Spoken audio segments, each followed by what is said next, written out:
Welcome to Behold. I'm Beth, and today Craig and I are going to dig into the history books and discover new things we learned all about Thanksgiving in America.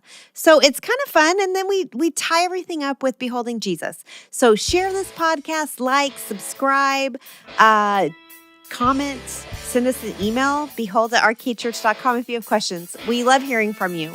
Here we go.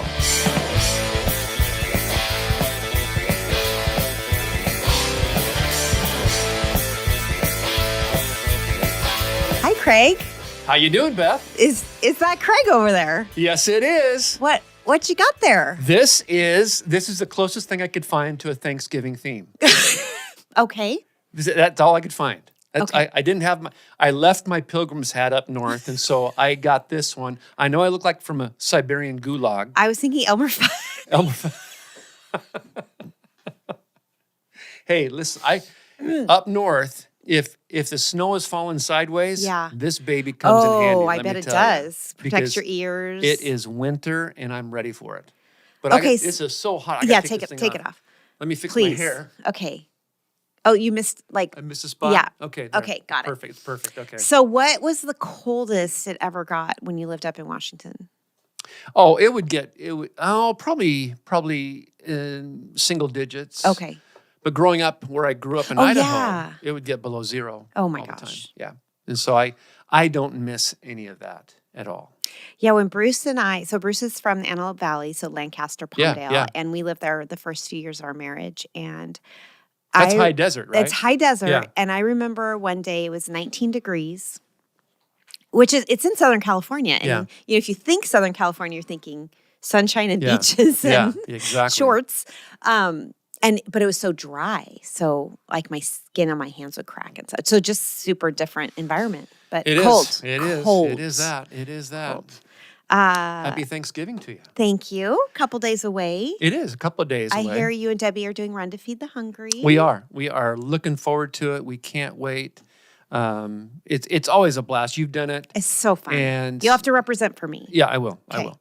And it's just a lot of fun to be with. And for Debbie and me, we're with people that we've never met before. Sure. And so that's a great thing. What are you guys doing for Thanksgiving Day? We are going to be at Bruce's parents' house. Oh, okay. Yeah, and his sister, her family, and there's a great niece who's 6 years old, and it is so fun. Yeah. So we're looking forward to that. Okay, hardball question. Okay. What is, speaking for your family, talking about Bruce and the girls. Okay. What is your go-to Thanksgiving dish? And they would say, it's not Thanksgiving, Mom, unless you do this. We're not very traditional. I thought you were Christians. We're not very traditional. Apparently not. Well, Bruce spent a lot of his career working weird hours and holidays and weekends. Yeah. So traditions are kind of different for us just because the tradition is no tradition. The traditions go with the flow or adapt. Make do or adapt. Yeah. Mm-hmm. I think our favorite, if we had to go back and you can do one Thanksgiving all over again with the food, it would be the year we did Italian food. Oh, okay. And I did like lasagna rolls and. So no turkey? No. No one really, Well, how can you be thankful? How can you be thankful? Turkey's fine. Oh, we're done. Cut. We're done here. Oh. It's fine. I've known you for almost 15 years. This is a new revelation that's disturbing. It's got to be turkey. It's got to be. Now, see, for us, we are traditional. What's your favorite, Craig? Why, thanks for asking there, Beth.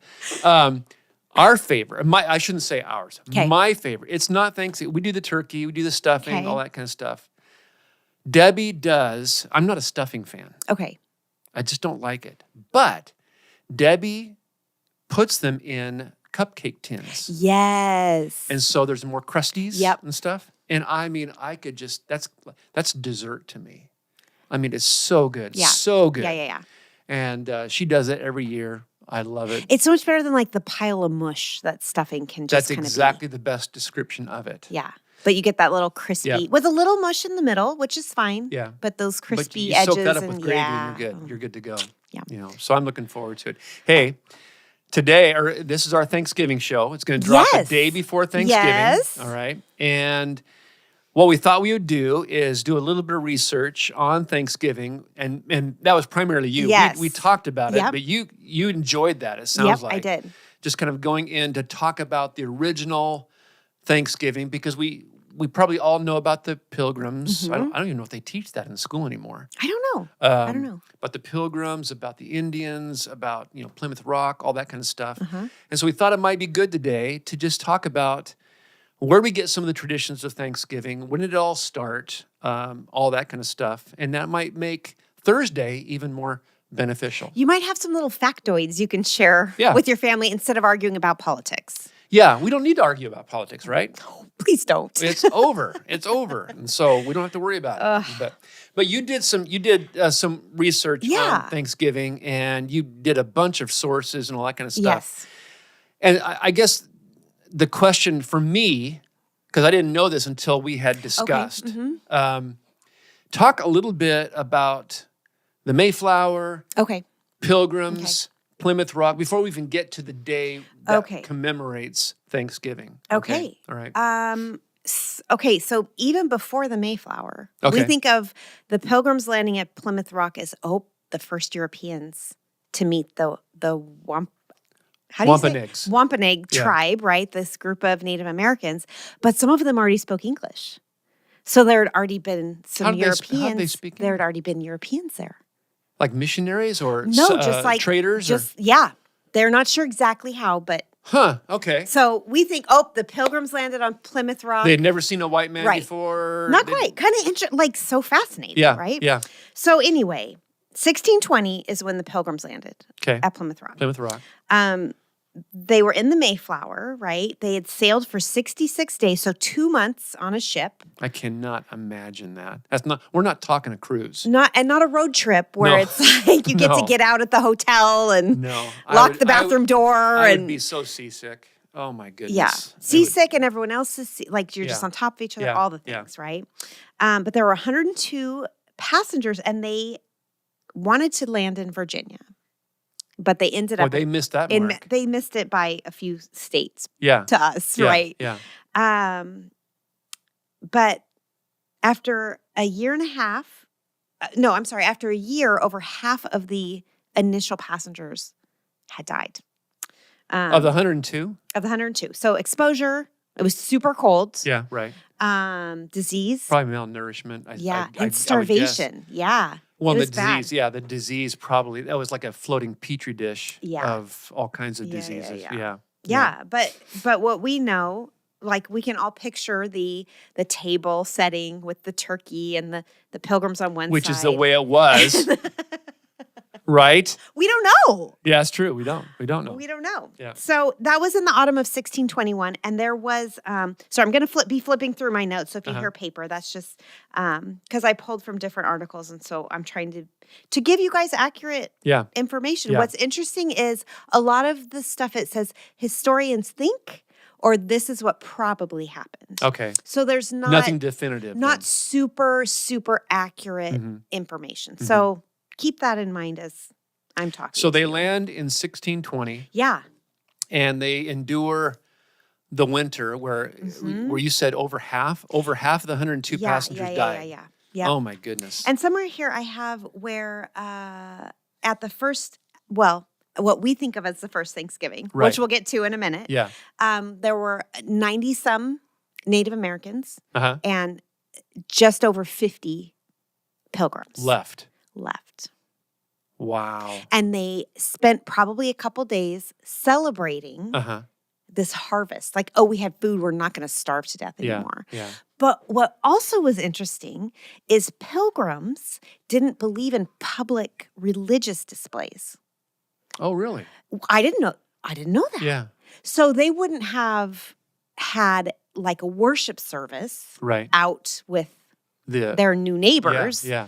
They would have had that in a private set. So And it's so so they- interesting. And so they were free to be able to enjoy their new neighbors, even though they came from a Yes. different culture, Yep. different race, different religions. Yep. the Puritans were okay with that. Yeah.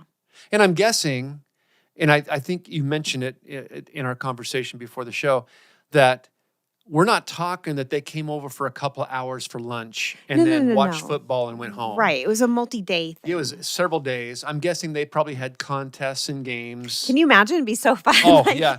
Learning different Wampanoag games Sure, and Pilgrim games Yep. and all that and just having a good time together. Probably hoops and acorns and, Yeah. every youth pastor's And wildest dream of games. if I'm getting ahead of you, stop me. Okay. But I have to think that it sounds so great to have these neighboring tribes come over and you have this meal together and you share probably turkey and eel and all that kind of stuff together. And it's just great. But there had to be some fear and anxiety there. Yeah. Probably on both parts. Oh, both parts, because the Wampanoags are going, all right, what are these people coming over going to do to us? Because it sounds like white traders that have already come over, Right. that's probably not the best of society Right. that they've witnessed. Right. And then the Pilgrims are thinking, what's going to happen with these tribes who are used to warring? They're used to fighting. Right. They're used to, Right. to skirmishes and things. And so both sides, I have to think, were, okay, all right, we're sizing each other up here a little bit. Yeah. But that doesn't seem to be what happened. It seemed to be an actual feast. That there was unity. Yeah, yeah, Did you hear that? Unity yeah, yeah, at Thanksgiving. yeah. What a miracle. That's just crazy. I talk. know. Yeah. So super interesting to think about that there were other Thanksgiving, quote, services held in the colonies earlier than the Pilgrims. They think that in Maine, they held a Thanksgiving service as early as 1607.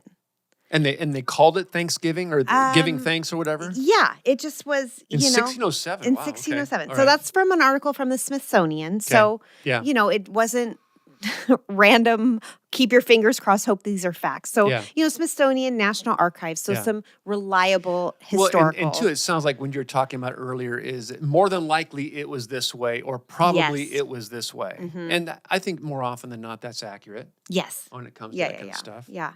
Yeah. So that's kind of interesting to think about. Like, there were Thanksgiving of thanks happened regularly. Okay, I have a question then. Okay. And because we're different generations, but you and I probably grew up with the same stories Yes. about Thanksgiving, the Pilgrims, the Indians, all that kind of stuff. Where does Squanto play a part in this? Oh, I'm so glad you asked. Hold on. I got to turn the page. Because for a while there, I thought, oh, he's probably just someone that they made up Right. to kind of fill in the blanks of helping the Pilgrims and all that kind of stuff. Yeah. But did he really exist? He did. And I'm glad you asked that because I forgot to say at the beginning that a lot of what we think of the first Thanksgiving, a lot of the ideas or images or pictures we have in our head, it's like myth and facts are so blended. Yeah, It's hard to yeah. like imagine you get mashed potatoes with gravy and now you have to separate them. Like you Can't do it. So the myths are there, the facts are there, the truth is somewhere in the middle. Yeah. So yeah. that's kind of what we're hoping to discuss today is where the truth is somewhere in between the myth and the facts. But the truth is, I think that you'd agree, and your sources would agree, that Thanksgiving was indeed a good thing. Thanksgiving was It a happened, good thing. and it was a good thing. And Squanto was a real person. Okay. Yeah. Does he fit with the Thanksgiving story, or is that a separate story? He does. His given name was Tisquantum. Really? Isn't that kind of cool? Yeah. Like quantum physics is in there. But he was born in present-day Massachusetts and is believed he was captured along the coast of Maine in 1605 by someone who was supposed to explore. So he Okay. captures a few people, and he thought maybe his financial backers would like to have a look at what an Indian looked like. Oh, he would be You could get people to pay you to see put a tin over him and charge admission, Right, and people would come right. and see a real, actual savage. They'd Yes, probably call right. it that. Yeah. So he was captured, and then he was taken to England, and he lived with someone who taught him English and actually hired him to be an interpreter and guide. So kind of, Oh, wow. so imagine Okay. to Squantum. Squanto is now in England, learning English, etc. But he returned to his homeland, Yeah. what we call America, Yeah. in 1614 with John Smith, whose Oh, name you yeah. might recognize from the Disney movie Pocahontas. Not accurate. So they think maybe he was acting as a guide Okay. for John Smith. Yeah. He was captured again by another British explorer Wow. and sold into slavery in Spain. Man, that guy. Crazy life, Oh, right? yeah. Yeah. Right? So he escaped, lived with monks for a few years, and then returned to North America. And his whole tribe died of smallpox. So That he was went introduced by the Europeans, probably. right. Yeah. So he went to live with the Wampanoags. Okay. So he wasn't, but he found some And people. his English is probably impeccable, Of course. I'm guessing. And so is he the one that actually did teach the Pilgrims how to grow crops, how to survive, all that kind of stuff? You know what? That's not recorded in anything I found, Okay. but more like he kind of played interpreter. Okay. So he could Yeah. be the in-between guy, right? Yeah. But it says that at some point in time, after the first Thanksgiving, Mhm. Yeah. he helped the Pilgrims, find a lost boy. Oh, wow. And so built more trust, yeah. right? Yeah. But he also helped with planting and fishing. So kind of unique that he had this story, this life of going back and forth across the ocean. He probably had seen more of the world than the Pilgrims, Yeah. Yeah. right? Or any of the other Native Americans. Well, and two, I mean, I would think that if Squanto was there when the Pilgrims landed, the last thing he's going to do is trust a European. Oh, yeah. Here's some more people to Yeah, kidnap They're me. going to kidnap and, me, yeah. and that doesn't appear to be part of the story with the Pilgrims, at least. It doesn't seem like it. Yeah, Mm-mm. yeah. No. And that may have been just simply because the Pilgrims were really spiritual, religious refugees. Yeah. They had come over to Yes. the mainland because of the persecution in Plymouth and Yep. in Great Britain, and so that's just amazing that he would have the wherewithal to not be threatened Yes. by the Pilgrims. Okay, so Yeah. that's Well, he died in 1622. So oh wow, he was right after. Yeah, But he died while he was acting as a guide for the governor of Massachusetts. huh? Is that Fascinating. Bradford? Or Yep, yeah, William okay, Bradford. yeah. Good job, Craig. Thank you. I Wow. remember something. I should give you a gold star. I know it. I knew. I didn't know that. So I wonder how old. Does it say how old he was? Probably not. They think he was born in 1580. So 1580 to 1622. So 42. Which is probably an old man back then. Very well Yeah, could be. yeah, Very well yeah, could be. yeah. Yeah. So here's some other fun facts. Okay. There's a woman named Sarah Josepha Hale, and she was an editor and an author. What time span? Oh, What this year? was in the 1800s. Okay. Sorry. Yeah. Nope. Yeah, late 1700s, early 1800s. Okay. All right. She was an editor, and she went on a 36-year campaign to make Thanksgiving a federal holiday. 36 years. 36 years. That's one string of the banjo that she played. That was it. For That was her 36 thing. years? Yeah. We all get obsessed about a thing. That was her thing. Well, it could be worse. And it so- worked. Yeah. Right? Because then Abraham Lincoln said yes. When did he say yes? October 3rd, 1863, he declared that In the middle of the Civil War. yeah. It Wow. might have been a political play. Yeah. You know, Yeah, I wouldn't be surprised. which politicians do. No, that's crazy talk. Breaking news. Politicians play politics. Yeah. But then also FDR, Mhm. who was president during the Depression, During the 30s. Yeah. he 1930s. yes, the Thanksgiving holiday was going to land like very end of the month, kind of like this year, where we Yeah. blink after Thanksgiving and it's Christmas. Yeah. And to hopefully stimulate the economy, he moved it up a week to be the third Thursday.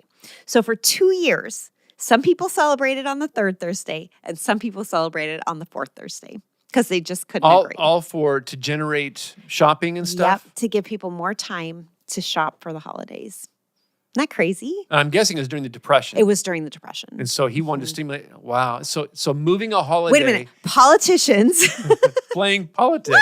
That's just weird, I tell you. Yeah.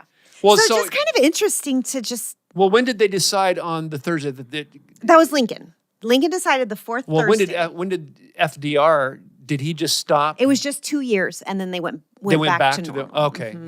He saw the handwriting on Yeah. the wall and all that kind of Yeah. stuff. Okay. Well, and even before, I know I'm bouncing all over the place No, this is here good. This is good. historically.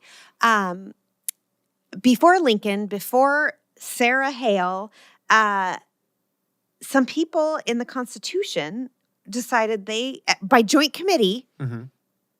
That means A committee made something. did people something? agreeing on things Yeah. to have a Thanksgiving Day. And George Washington proclaimed people should observe a day of public thanksgiving and prayer. 3 other presidents did the same, except there was one president in there who didn't. Can you guess who? Between Washington and Lincoln? Or Yes. between Washington and Lincoln. Oh. Okay. Well, because of the way Washington stated it, it'd probably be Jefferson. Yep. And Thomas so Jefferson, was not for Thanksgiving. because Why? of separation of church Oh, and state. yeah. If yeah, we're going to take a federal holiday yeah, to thank God, yeah. well, that's And Jefferson poo-pooed that because he did. Yeah. That was his thing, Yeah, right? yeah. Sarah Hale had one string of the banjo. Yeah. Thomas Jefferson. Well, he had more than one, Yeah, but that yeah. was his big one, Yeah, right? uh-huh. So just super interesting. Like Yeah. if you go online and look up articles from National Archives and the Smithsonian biography, just really interesting Yeah, to see. Oh, the first Thanksgiving yeah. is just the one we've decided is the first. Okay, cool.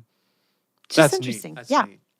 Yeah. And I mean, and two, I mean, this is, I don't want to get into a rant because it's such a good conversation, but the way that I think that sometimes we have drifted from that original Thanksgiving to God. And it might be that we go around the table and say, hey, say something you're thankful for.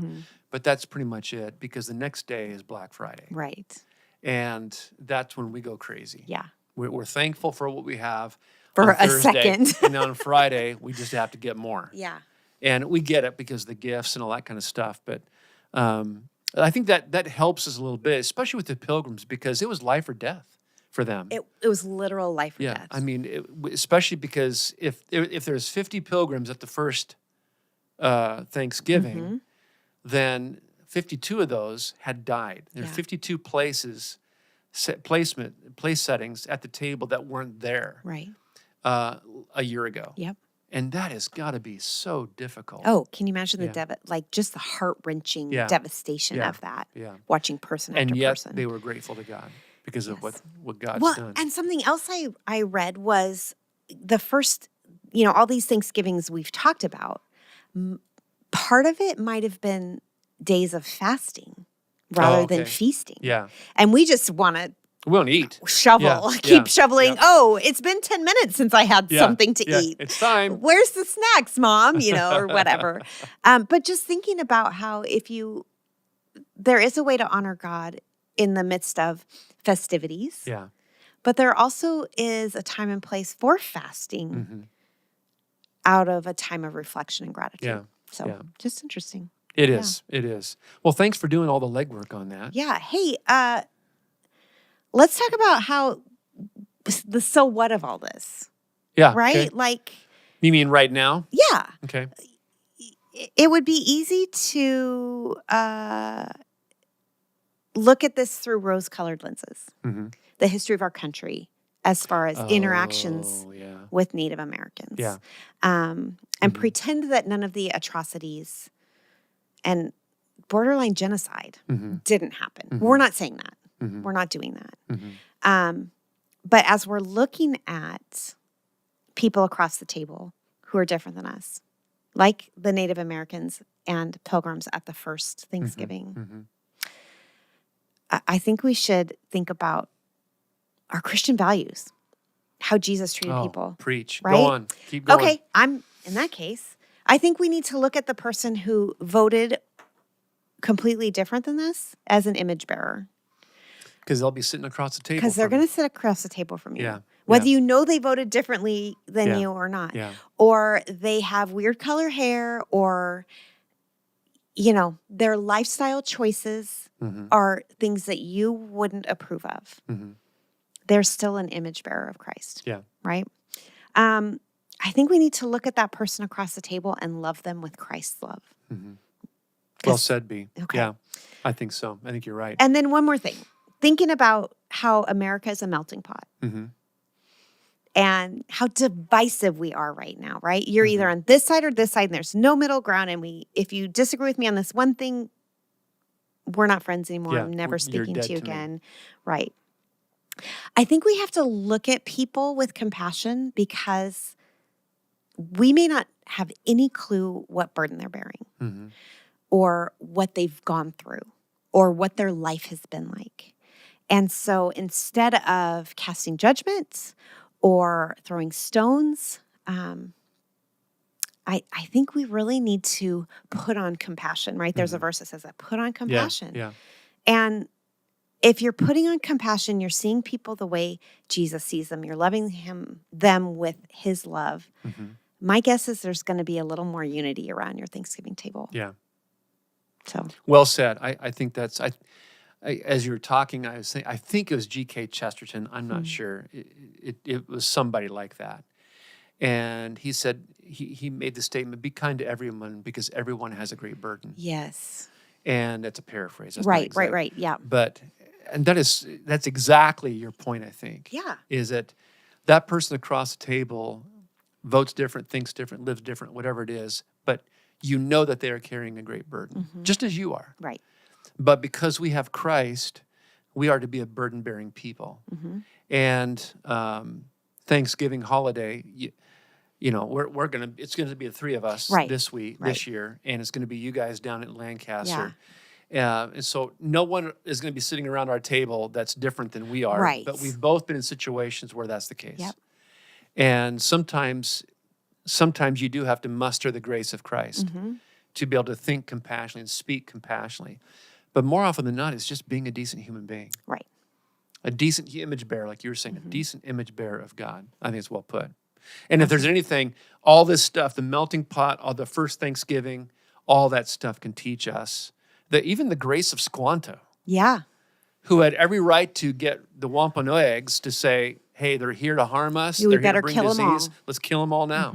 He could have done that probably, but he chose not to. Yeah. And so I'm grateful for that kind of a story. That's it. Thanks for doing that stuff. It was fun. It was Yeah. really fun. Yeah, I appreciate it. You have our behold. I do. Right here. What you got there? I'm going to behold Psalm 100. Okay. So just listen to these words.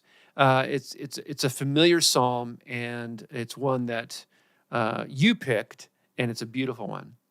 Let the whole earth shout triumphantly to the Lord. Serve the Lord with gladness. Come before him with joyful songs. Acknowledge that the Lord is God. He made us, and we are his people, the sheep of his pasture. Enter his gates with thanksgiving and his courts with praise. Give thanks to him and bless his name. For the Lord is good, and his faithful love endures forever. His faithfulness through all generations. Such a powerful chapter specifically for Thanksgiving. Yeah. And the reason why we can be able to do everything you just got through talking about is because of him. Yep. Because he's the hero of our story. And so it's a great passage. Hey, we do have a commercial here. I know. Which, if you can't see, I'm holding up the beautiful In the Waiting Advent book written by my actual friends, Sonia Warner. You only have one actual friend? No, Really? but I mean, like, people say written by my friend. And it's Oh, like, yeah. are you friends? Yes, Sonia's my friend. She's my buddy, friend, She's pal, an incredible gal. person. A great and writer. she's such a good writer. Yeah.